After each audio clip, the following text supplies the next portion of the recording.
認知症になってしまって、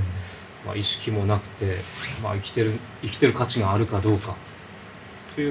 いう状況でさえもそこには神の英知が含まれていて、イスラム教の教えからいくとこの現世、現世と来世という考えがありますが、現世は試練の場で、この試練の場でいかに神のお喜び、ご褒美を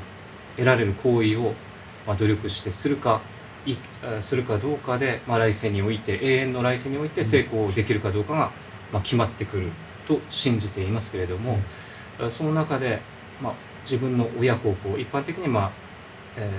両親のお世話とか親孝行というのは強く勧められています。ですのでその試練の場と考えた場合に、来世で自分自身が成功する、絶好のチャンスであると、大変だからこそ、そこで得られる、神からのご褒美が大きいんじゃないかなと。このボケてしまって認知症になって無意味になったと思えばそういうふうな存在になるし、そのことによって大きなことを気づかされたと残ったこの女性が思えば、その存在が生きてる意味が与えられると思うんですよ。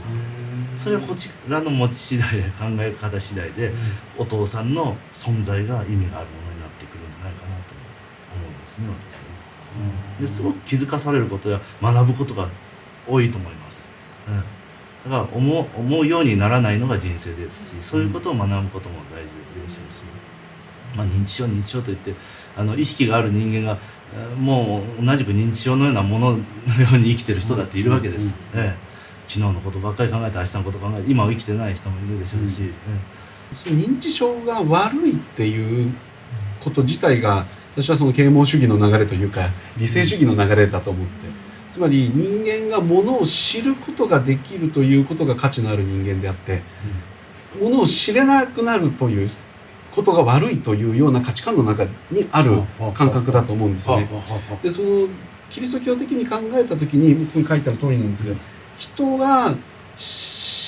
例えば認知症になって信仰はなくしたうちの父はどうなんでしょうとかね、うちの母がずっと熱心に通ってたのに分かんなくなっちゃうんです、どうしましょうって言うんですけど、いや分かんなくなくても神様は分かんなくなってないんだから、っ